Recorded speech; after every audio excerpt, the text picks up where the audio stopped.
Greetings, fellow underdogs. Underpunch Winston here, welcoming you back to our newest Wednesday segments, item breakdown, where we'll be able to learn in-depth items all together, because I know a lot of people don't really understand a lot of the concepts of every item. And honestly, although most people in battles only use a variety of them, items are very, very, very diverse, and a lot of people don't use, like I said, a lot of people don't use a lot of them, so there's not really much of an understanding when it comes to them. So we're gonna start by going over Life Orb in this episode. And what Life Orb is, according to the description, it's an item to be held by a Pokemon. It boosts the power of moves, but at the cost of some HP each hit. So you may be wondering, oh, how much HP does it, do you lose each turn, or how much damage does it increase my attack by? Is it even worth running? And in this episode, I'll be breaking that down for you to understand if Life Orb is an item that'll work for you. So stick around and let's hop right into it. So before we get started with talking about the semantics and the hardcore facts about what exactly Life Orb does battle-wise, we're going to hop into the location. Because I noticed with most people's videos, they don't exactly include where all the things are by specific details. They don't include the maps and stuff. So to get the Life Orb, you head over to the Battle Resort. This is in ORAS, by the way. In X and Y, it's in the Battle Mason, just as it is in this one. You're going to pay the same exact amount of battle points and everything. It just may switch sides. I don't remember 100%, but you go up to the Battle Resort in the Battle Mason Tower, and you pay 48 battle points to the lady on the right. And in this demonstration, you can see the exchange being made, and this is just to kind of ensure people and show everyone where exactly on the map it is, how to get there.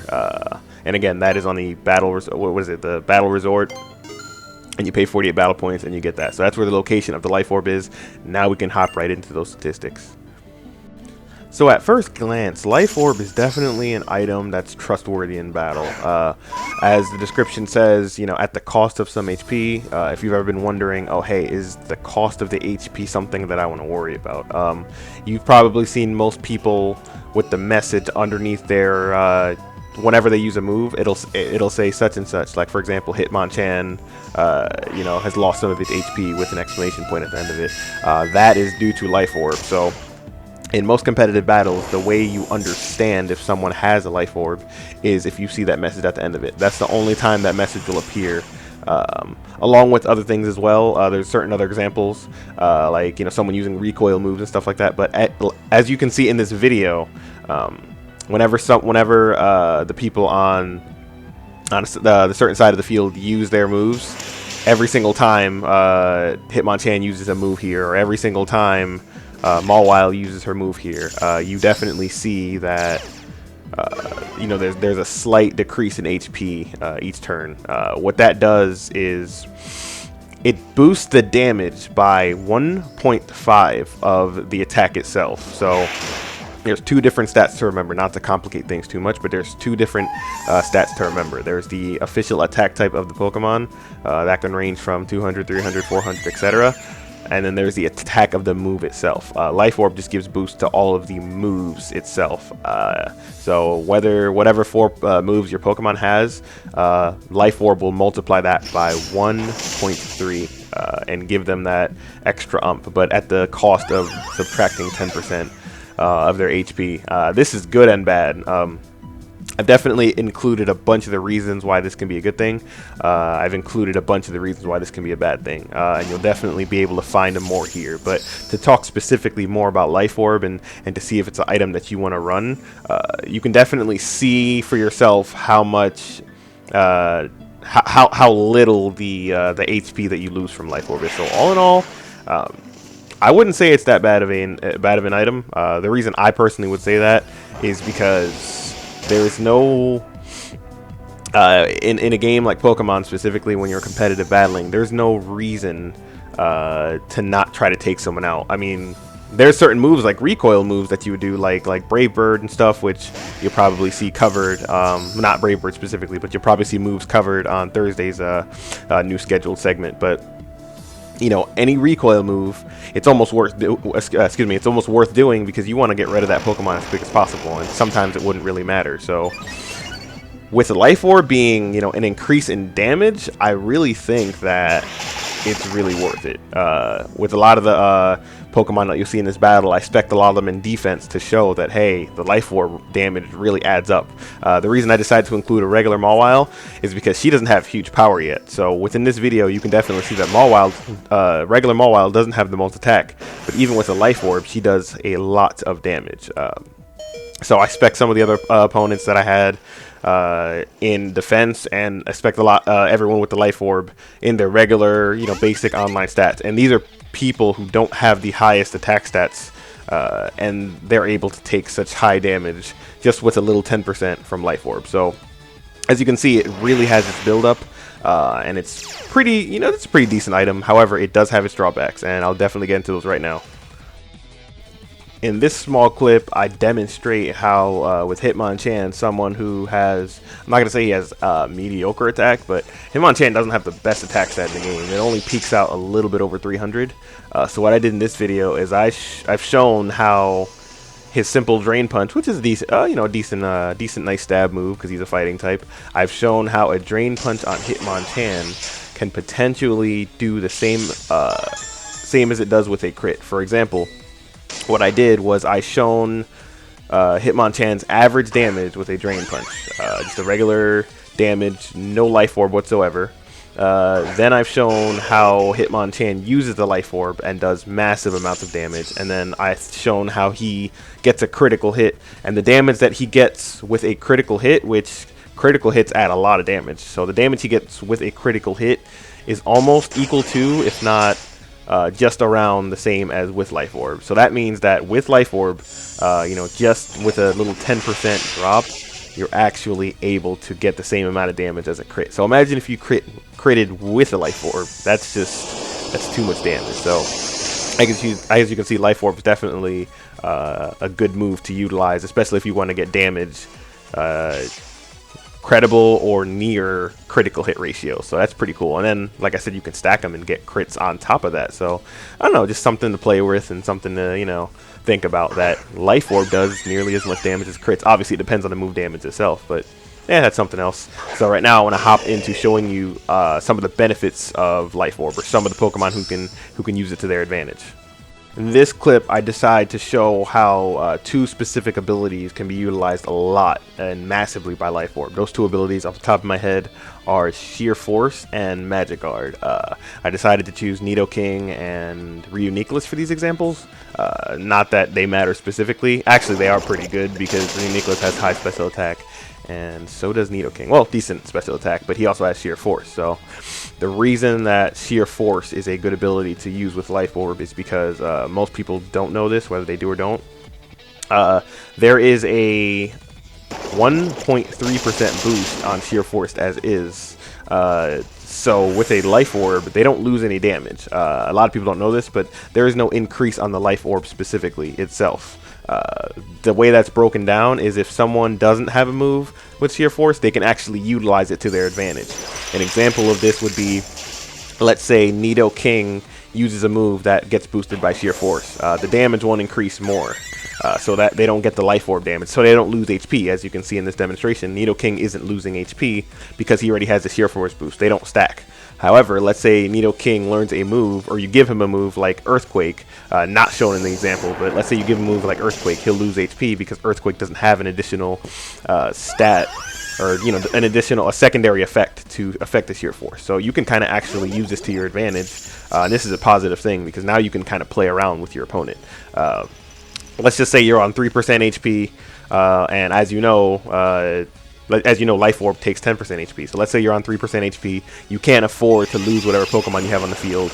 You know you outspeed, but you don't want to take yourself out with the Life Orb. You can go for a move like Sludge Wave, where you can go for a move that gets the Sheer Force boost as is, already take enough damage, and kind of have the same as much damage as Life Orb. So Life Orb is a really good item on Pokemon with Sheer Force because you can play around and kind of live certain hits and not take damage with hits, or decide to take damage with hits. You can kind of get those extra effects, and that's a really good thing, especially if you're mixing it up with Stab.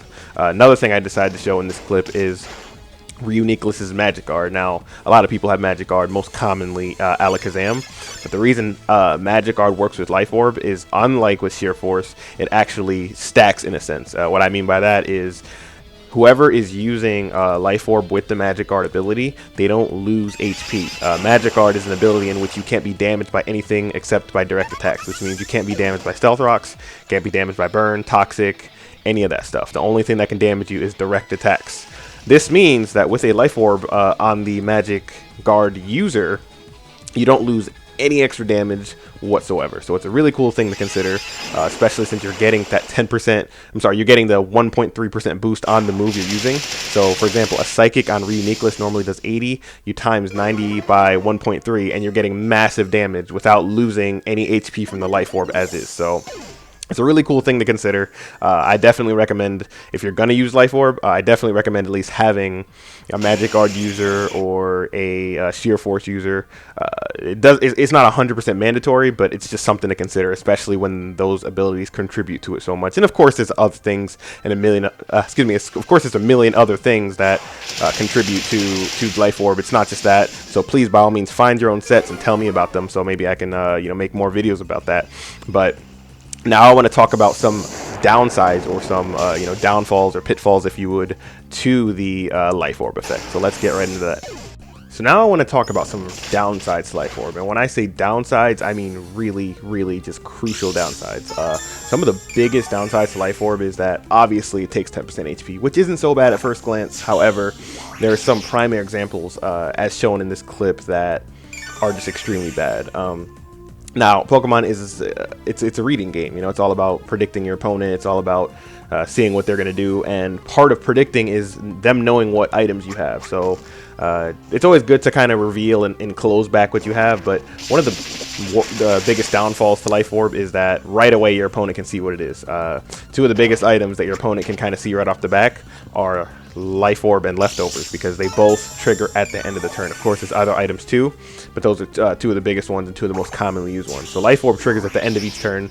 Obviously, they know the damage. They can see that, for example, as you see here, it says Beedrill lost, some of its HP with an exclamation point, which clearly points that it has Life Orb on it. The downside to that is a lot of people like to use the move sub to kind of scout out what you're going to do, or switch out, especially when they want to scout out what move you're going to do, especially for substitution. So substitution is one of the biggest downsides to Life Orb because the damage stacks up. So let's say you're in a situation where you're caught in a Leech Seed. Now I put Whimsicott here because it's one of the most annoying substitutors. But as you can see from this demonstration that I've shown here, it can be a huge substitution game, and you're just losing health out of the wazoo. It's ridiculous, honestly. So you're kind of forced to switch out in this situation, and especially if there's already entry hazards on your side of the field. You've already taken some of the Life Orb recoil. If there was Leech Seed on you, you took that as well. And if you switch out and then switch back in, especially in Beedrill's case, you're taking more Stealth Rock damage that you don't need. So as you can see, Pokemon is a game where life is very important. Of course, you have some Pokemon with recovery moves, some Pokemon who can put recovery moves onto other Pokemon, like Wish, for example. But it's just really important to keep as much HP as you can sometimes. And one of the biggest downsides to Life Orb is sometimes that damage is crucial. So you got to pick and choose where you want to use them. Not only that, more times than not, your opponent's going to switch out, especially if you're in the advantage. And if he switches out into someone, like I've shown in this demonstration with Mawile, if he switches out into someone who can resist your attack, you're potentially not getting as much damage as possible, or you're potentially wasting a turn when they're on the plus side now, plus you've lost some HP. So these are just two really important things to keep in mind when choosing Life Orb. One, you got to be more careful when you use it, because you don't want to lose that HP. That HP is extremely crucial, especially when you have rocks on your side of the field, or especially when they have a lot of Pokemon they can switch out into. It's a huge game behind it, so really be careful when you're using it. So in conclusion, just remember, Life Orb is a really good item to use. It really just depends on your team, your build, and your set. Definitely don't be scared. Try new things. Just get out there, and don't let anyone sit there and tell you, oh, hey, Life Orb doesn't work on this Pokemon. Try it out for yourself. Of course, I can sit here and recommend things to you, like, you probably want to put them on fast Pokemon who sweep and get the job done, or Pokemon with priority, who can just sit there and just take out opponents and stuff with builds like Swords Dance and Mach Punch or Vacuum Wave, or any of those, any priority move or something like that. But like I said, it's your team, it's your build. You know, definitely use who you want to use. And then tell me about those builds. Tell me about those crazy, unique suggestions and sets that you guys like to run. And definitely do not forget to leave all the descriptions, down below. Tell me about what items you'd like to see. Tell me everything that you want to see covered. You know, tell me if you want to see leftovers next. Tell me if you want to see citrus berry. Like, what items do you want to see covered? Just let me know everything down below. Not only that, but just remember, guys, you guys help out so much. So it's really appreciative that you guys come out and check out my videos. I'm trying to help you the best that I can. You guys are all showing me love and support, so I really appreciate that. So just remember that together we can overcome the odds. Underpunch Swinson out.